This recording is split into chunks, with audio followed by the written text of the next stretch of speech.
Lock कर दिया, start कर दिया। हाँ जी भैया, स्टैटिक क्वेश्चन के बारे में बात कर रहे थे। तो पहला क्वेश्चन है, गांधी जी दक्षिण अफ्रीका से भारत लौटकर कब आए थे? गांधी जी दक्षिण अफ्रीका से भारत लौटकर कब आए? तो आंसर है 1915 में। देखो बेटा, आपको बता दें कि दक्षिण अफ्रीका से गांधी जी जब लौटे तो 1893 में 1893 में गांधी जी सबसे पहले साउथ अफ्रीका पहुंचे थे। गांधी जी बैरिस्टर की पढ़ाई करने के लिए, बैरिस्टर की पढ़ाई करके साउथ अफ्रीका पहुंचे थे। और गांधी जी जब साउथ अफ्रीका पहुंचे तो वहां 20 साल गांधी जी ने लगाए और 20 साल के बाद गांधी जी इंडिया वापस लौटे 1915 में। गांधी जी जब 1915 में भारत वापस लौटे तो गांधी जी ने भारत के अंदर पहला सत्याग्रह शुरू किया। इस सत्याग्रह का नाम था चंपारण आंदोलन। ये गांधी जी का पहला सफल आंदोलन था जो 1917 में स्टार्ट हुआ था, चंपारण। गांधी जी का दूसरा आंदोलन गांधी जी का था अहमदाबाद मिल्स आंदोलन।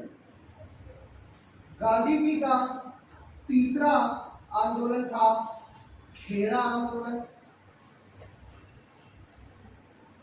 और गांधी जी का चौथा आंदोलन था असहयोग आंदोलन।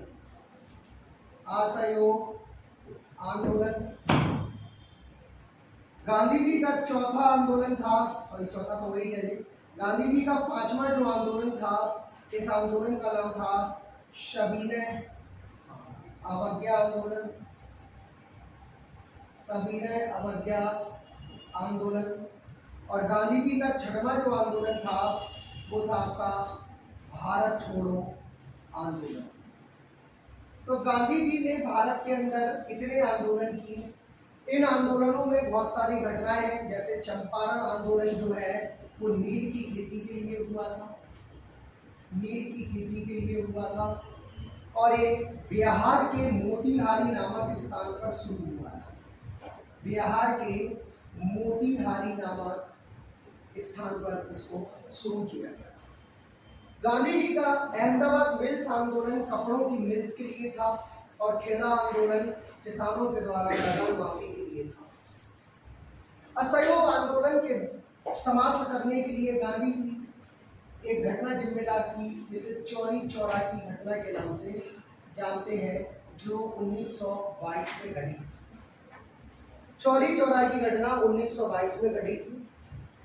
1918 में दोनों आंदोलन हुए थे। वहीं 1920 में असहयोग आंदोलन हुआ।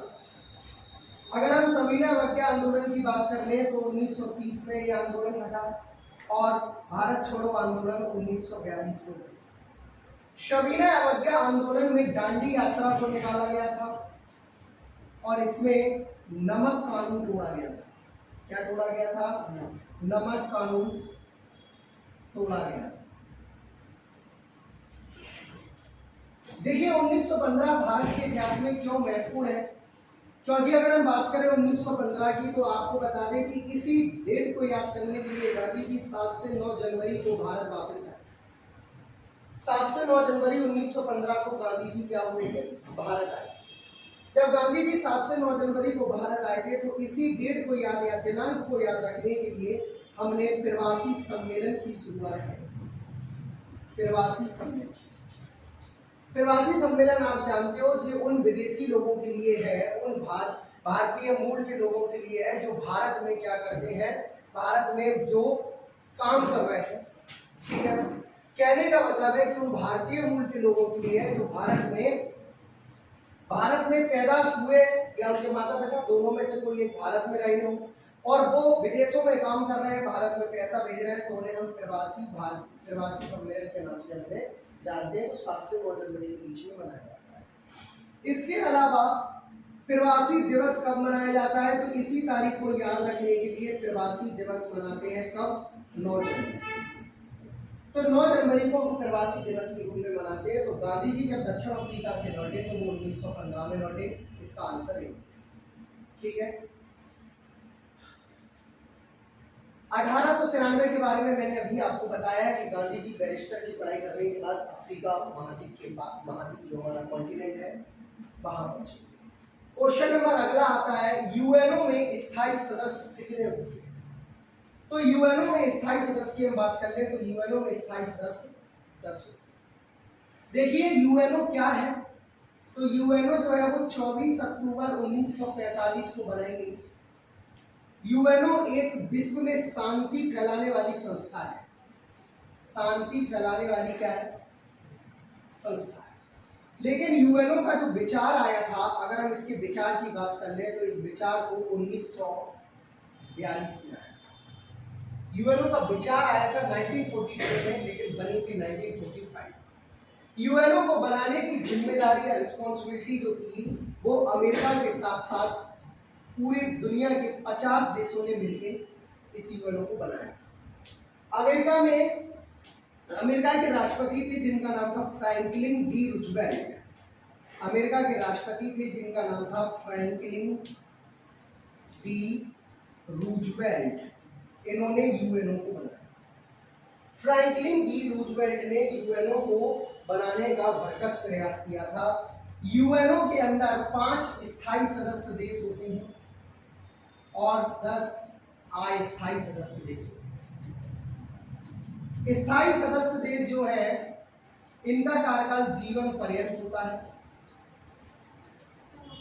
और अस्थायी सदस्य जो है इनका कार्यकाल 2 वर्ष का होता है। स्थायी सदस्य जो है ये सुरक्षा परिषद के होते हैं, सुरक्षा परिषद के होते हैं। और इसमें हमारा पहला देश कौन सा आता है? अमेरिका। दूसरा कौन सा है? चीन। तीसरा कौन सा है? तीसरा फ्रांस। चौथा कौन सा है? आपका रूस। और 5वां है आपका ब्रिटेन। इस तरह से यूएनओ में 5 स्थायी सदस्य देश हैं जिनके पास ये वीटो पावर है। क्या है? Veto power. ठीक है। तो यूएनओ में स्थायी सदस्यों की बात कर ले तो 10, स्थायी सदस्यों की बात कर ले तो 5 और टोटल सदस्यों की बात कर ले तो 15। क्योंकि टोटल मतलब क्या हो गए? 10 स्थायी, सॉरी 10 अस्थायी और 5 स्थायी। तो टोटल सदस्य होगा हमारे कितने? 15। यूएनओ में स्थायी सदस्य कितने होते हैं? तो आंसर इसका लगेगा 10। यूएनओ अपनी जो संस्थाएं, यूएनओ की कई संस्थाएं, यूएनओ की कई संस्थाएं जिसमें से WHO, UNESCO, WTO, world bank, ठीक है, ILO आदि संस्थाएं, इंटरनेशनल कोर्ट आदि संस्थाएं यूएनओ की बहुत ज्यादा महत्वपूर्ण संस्थाएं मानी जाती हैं। ठीक है ना। तो क्वेश्चन नंबर अगला, अस्थायी सदस्यों का कार्यकाल यूएनओ में कितना होता है? देखिए इसमें आ गया अस्थायी सदस्यों का कार्यकाल। अब 42 मैंने आपको पीछे वाले क्वेश्चन में बताया कि अस्थायी सदस्यों का कार्यकाल 2 वर्ष का होता है। ठीक है। तो इसका आंसर कितना लगेगा? 2 वर्ष का होता है अस्थायी सदस्यों का कार्यकाल। यूएनओ की हम कुछ और बात कर ले तो यूएनओ जो है होती है बेटा, यूएनओ 2 भागों में बटी होती है। पहली होती है सुरक्षा परिषद, सुरक्षा परिषद, और दूसरी होती है आम सभा। पहली होती है सुरक्षा परिषद और दूसरी होती है आम सभा। सुरक्षा परिषद क्या होती है? ये सुरक्षा की दृष्टि से महत्वपूर्ण मानी जाती है। विश्व में जितने भी देश होते हैं जो लड़ाई झगड़ा कर रहे होते हैं, विश्व में जो देश होते हैं जो आपस में झगड़ा कर रहे होते हैं, उनको शांति स्थापित करने का काम यूएनओ की सुरक्षा परिषद का है। वहीं आम सभा की अगर हम बात कर लें तो आम सभा हमारी क्या होती है? जितनी भी हमारी संस्थाएं हैं, WHO हो गया, WTO हो गया, आपका ILO हो गया, यूनेस्को हो गया, जो मैं अभी आपको संस्थाएं पीछे बताई थी, उन सभी के अध्यक्षों की, उनके सदस्यों की, उनके काम, ये सब आम सभा की जिम्मेदारी है। ठीक है ना। तो इस तरह से अस्थायी सदस्यों का कार्यकाल कितना है? 2 वर्ष का। यूएनओ का पहला अध्यक्ष कौन है? यूएनओ के पहले अध्यक्ष के बारे में आपसे पूछ लिया जाता है तो कौन है? यूएनओ के पहले जो सचिव थे उनका नाम था त्रिगवेली। क्या नाम था? त्रिगवेली, जो बेटा नार्वे थे। यूएनओ की पहले एशियाई अध्यक्ष की बात कर ले आए हम, तो यूएनओ के पहले एशियाई अध्यक्ष का नाम था यू थॉट। क्या नाम था? यू थॉट, ये म्यांमार की। यूएनओ की पहली अफ्रीकी अध्यक्ष की बात कर ले, अफ्रीकी थी, तो उनका नाम है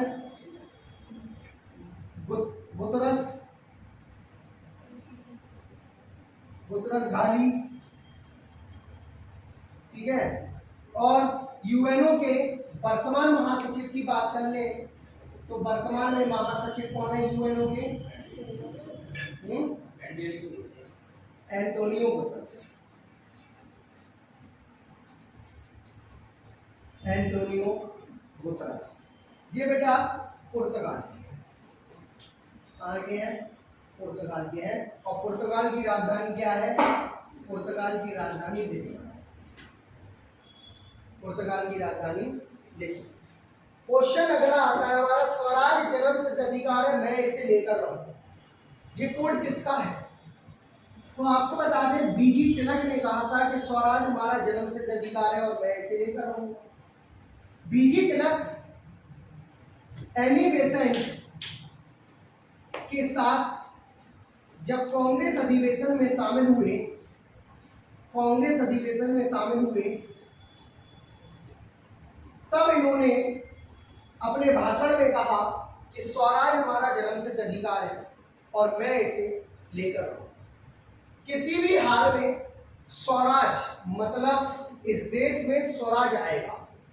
स्वराज की मांग सबसे पहले कब की गई थी?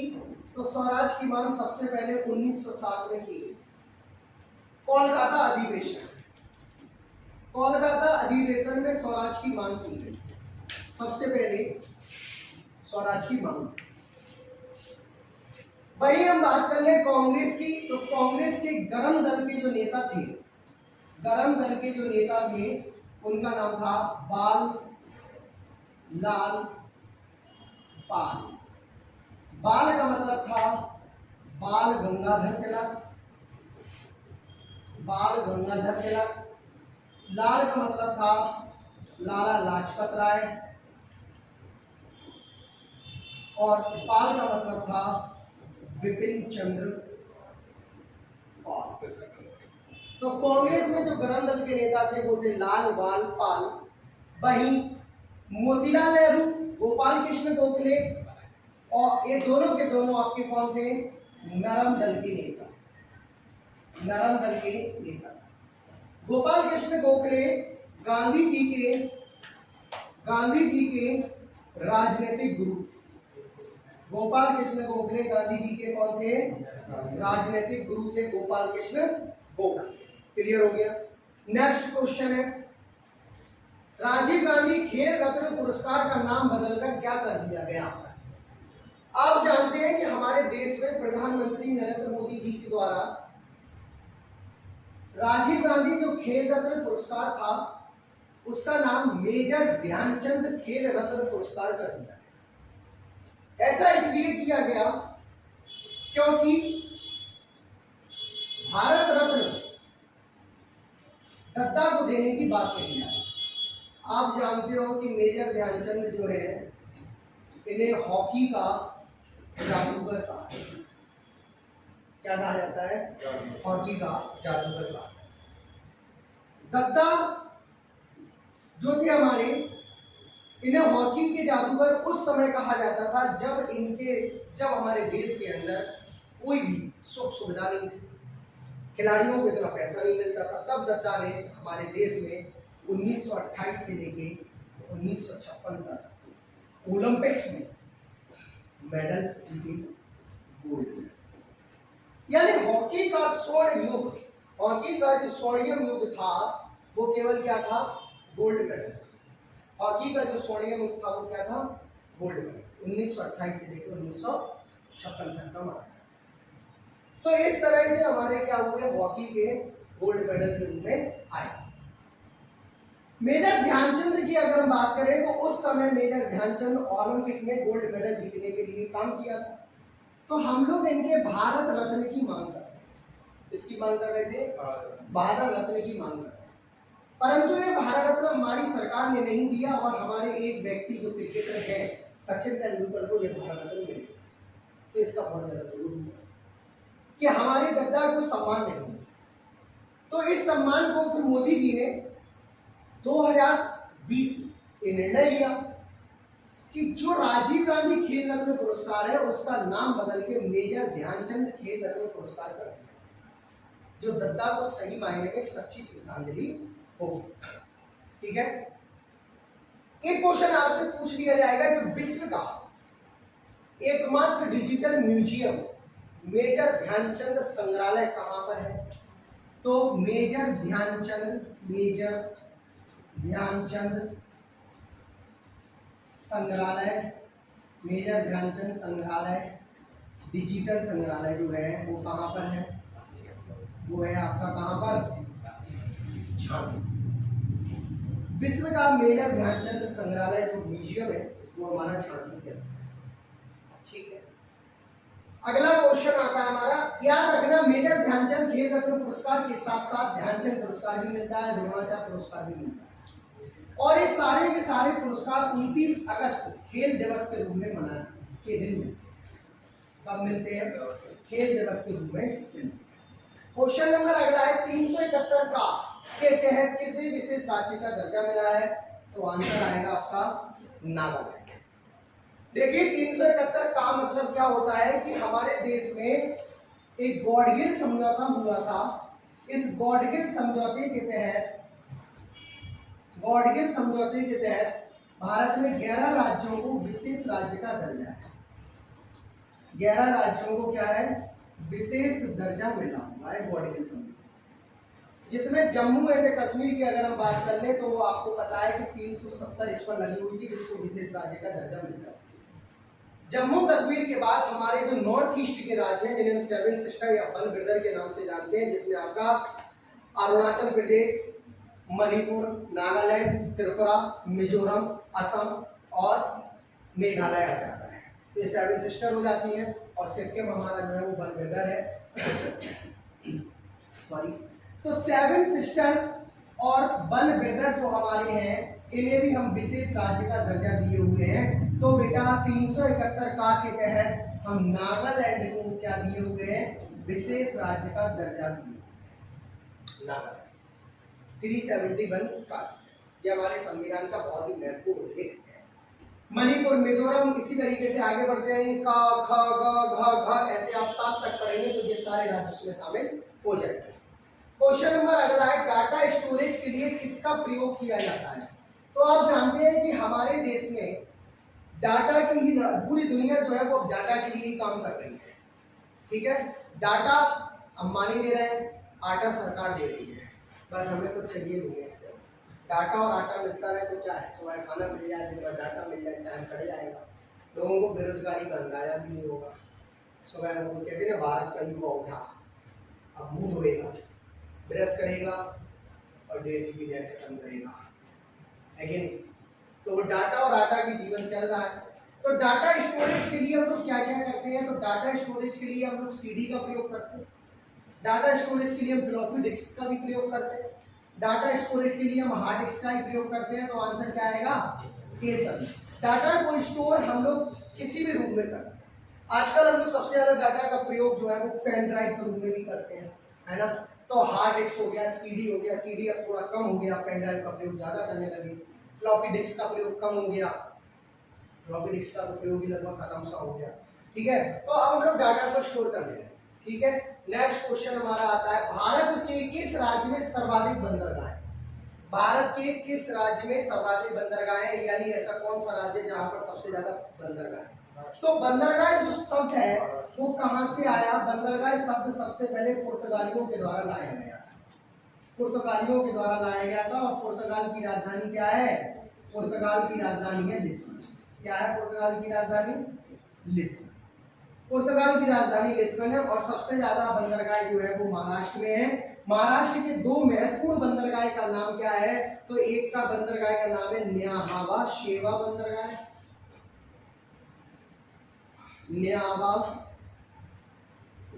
न्याहावा शेवा बंदरगाह, जिसका नाम नेहरू पोर्ट कर दिया गया।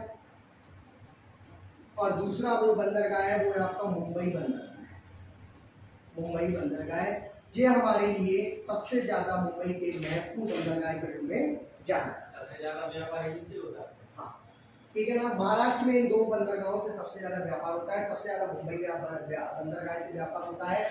और न्यावा शेवा इसके वर्कलोड को कम करने के लिए बनाया गया, वर्क रिड्यूस करने के लिए न्यावा शेवा बंदरगाह बनाया गया। तो भारत में सबसे ज्यादा बंदरगाह जो है वो महाराष्ट्र में है, ठीक है ना। अगला क्वेश्चन आता है हमारा, विद्युत आवेश किससे मापा जाता है? तो देखो बेटा, विद्युत आवेश जो है वो इलेक्ट्रोस्टैट से मापा जाता है, क्योंकि किसी भी विद्युत का मापन जो होता है वो नेगेटिव चार्ज के आधार पर किया जाता है। किसके आधार पर किया जाता है? नेगेटिव चार्ज के आधार पर किया जाता है। इलेक्ट्रोस्टैट का नाम जाना जाता है। तो विद्युत आवेश किससे मापा जाता है? इलेक्ट्रोस्टैट। ठीक है, नेक्स्ट क्वेश्चन हमारा, प्रोटॉन क्या है? प्रोटॉन की खोज किसने करी? रदरफोर्ड ने की। नाम किसने दिया? गोल्डस्टीन।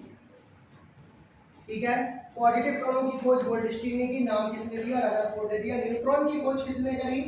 चैडविक ने की। न्यूट्रॉन की खोज किसने की? चैडविक ने। और न्यूट्रॉन क्या है? एक आवेश रहित कण है। न्यूट्रॉन क्या है? एक आवेश रहित कण है। क्वेश्चन नंबर नेक्स्ट है, क्वेश्चन है शोभना नारायण किस नृत्य से संबंधित है? तो आप जानते हैं कि शोभना नारायण जो है वो हमारा एक शास्त्रीय नृत्य है जिसका नाम है कथक, उससे संबंधित है शोभना नारायण। आप जानते हैं कि शोभना नारायण एक शास्त्रीय नृत्य जो है कथक से संबंधित है। तो शास्त्रीय नृत्य है कितने? तो शास्त्रीय नृत्य हमारे 8 है, जिसमें पहला है हमारा मोहिनीअट्टम, भारतनाट्यम, कथक, कथकली और कुचिपुड़ी और मणिपुरी, शास्त्रीय ओडिशी। तो इस तरह से हमारे पास कितने नृत्य होते हैं? शास्त्रीय नृत्य 8 नृत्य। ठीक है, तो आज की क्लास के सारे स्टडी के क्वेश्चन कंप्लीट हो गए। ठीक है, सो सभी लोग वीडियो को लाइक, सब्सक्राइब और शेयर कर दें। ठीक है, नमस्ते।